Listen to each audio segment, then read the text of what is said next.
गाने तो बाकी का कौन खड़ा है? अरे अभिमानी, क्या मेरा भी भय नहीं चला? भय कामी को होता है या चोर को होता है? जिसे सत्मार्ग प्यारा है, सच्चाई पर जो मरता है, फिर से खौफ है किसका? फिर कब वो दुनिया से डरता है? अच्छा, तो तूने मेरी हकीकत को क्यों उजाड़ा? मेरे माली लंका में आया है। मैं हनुमान अंजनी का जाया हूं, सुग्रीव का मंत्री और श्री रामचंद्र जी का आज्ञाकार हूं।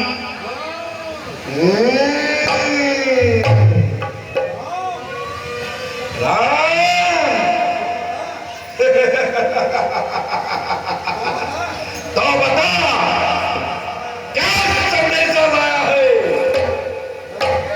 लंकेश, तू वीर और बलवान है, बुद्धिमान और ज्ञानवान है।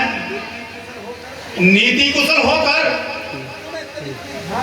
तूने तनिक भी ध्यान नहीं दिया। माता जानकी को चुरा कर तूने बड़ा नीच कर्म किया है। याद रख, तू सिर्फ धुन धुन कर पछताएगा। क्या कहा? पछताएगा? हाँ हाँ,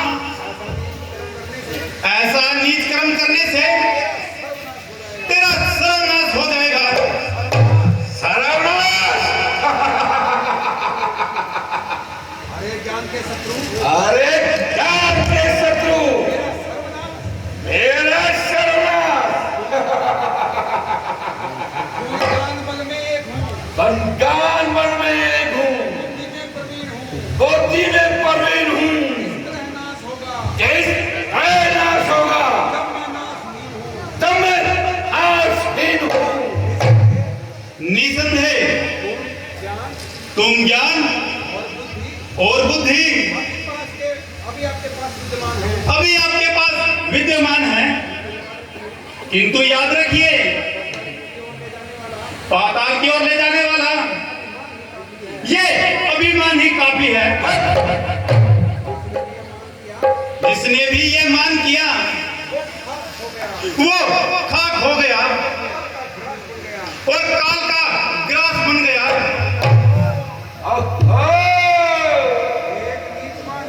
एक नीच मानव, इतना निडर, और मुझे उपदेश दे रहा है। बड़े आश्चर्य की बात है। इसमें आश्चर्य की क्या बात है? अज्ञानी को ज्ञान देना मार्ग भूले हुए को रास्ता दिखाना, और मार्ग भूले हुए का रास्ता दिखाना, ये तो बड़ा पवित्र काम है। बस बस, और बस अपनी जबान न चला। जबान चलाऊंगा, जबान चलाऊंगा, आपकी भलाई में बातें करूंगा, आपकी भलाई में। लंकेश, अब भी समय है। अभिमान को तू अभिमान को छोड़कर सत्मार्ग पर आ जा। जानकी जी को साथ लेकर शरण में चला जा। रामचंद्र जी की शरण में चला जा। नहीं तो नहीं तो जानकी को समान समझना, काल रात्रि के समान समझना। अपनी शक्ति और वैभव को अपनी शक्ति और वैभव को अब उनका मेहमान समझना। अभिमान रहा किसका जग में, अभिमान रहा किसका जग में? जो चढ़ता है सो गिरता है, जो चढ़ता है सो गिरता है, वह बादल भी फट जाता है, जो गरज गरज कर गिरता है। ऐसी बातें कहकर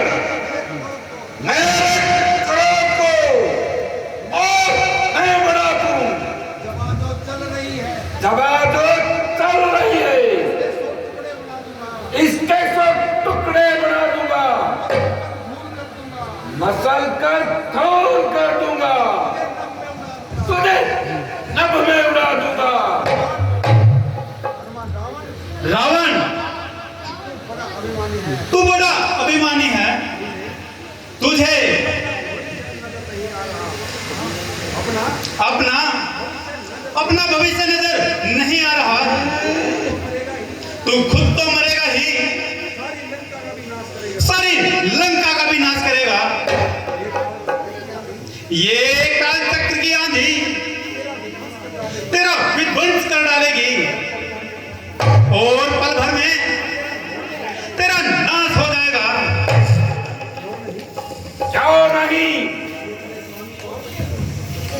यदि अपने स्वामी को मेरी कीर्ति इस प्रकार नहीं बताएगा तो मालिक से पारितोषिक कैसे पाएगा? लंकेश, मैं तुझे अभी भी कह रहा हूं, मान जा। तू अभिमान के जाल में फंसा हुआ है।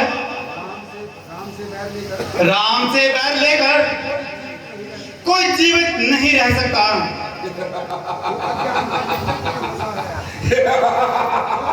तू अज्ञान के चक्र में फंसा है, फंसा है अज्ञान के मोह में। तुझे नींद आई है, तुझे नींद आई है, फिर आंखों पे चर्बी कुछ तेरे चढ़ के आई है। अभिमान जा, मैं तुम्हारे भलाई की बातें करता हूं। अरे मुझे तेरी इन बातों पर कोई महल नहीं।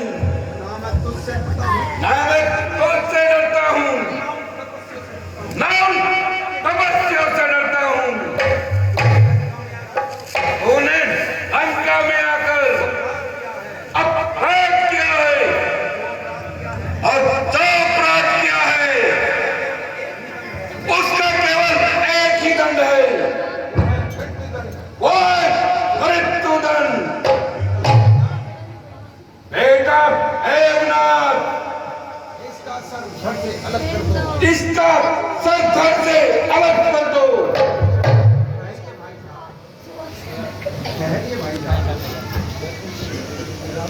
ठहरिए भाई साहब, दूत को मारना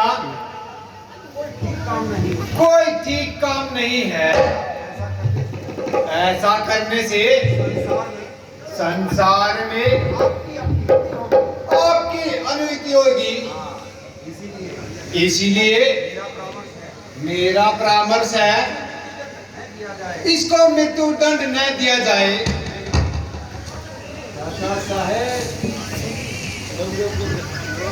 चाचा साहिब, लगता है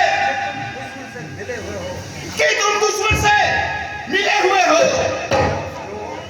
जो इसकी तरफदारी कर रहे हो।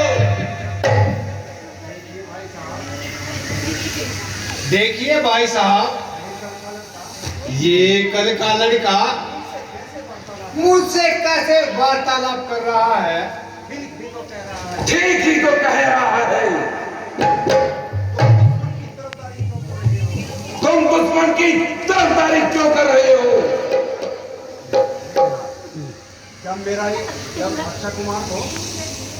जब अक्षय कुमार को इसने मार दिया है तो यह स्वयं ही मृत्यु का भागी हो गया। इसलिए इसको मृत्यु दंड देना नीति में कोई अपमान नहीं। भाई साहब, मैं फिर आपसे हाथ जोड़कर गुजारिश करता हूं कि इनको मृत्यु दंड न दिया जाए। यदि इसको कुछ सजा देनी है तो मैं एक परामर्श दे सकता हूँ। हाँ हाँ, बताओ। भगवान इसका भंग कर दिया जाए, अनबन कर दिया जाए ताकि बदला भी हो जाए और दूध का वध भी ना हो। तो ठीक है। तो ठीक है।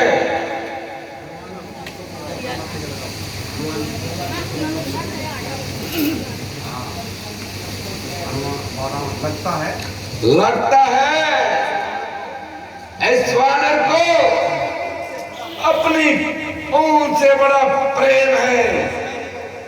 सैनिकों, इसकी पूंछ में आग लगा दी जाए। जैसी आज्ञा महाराज।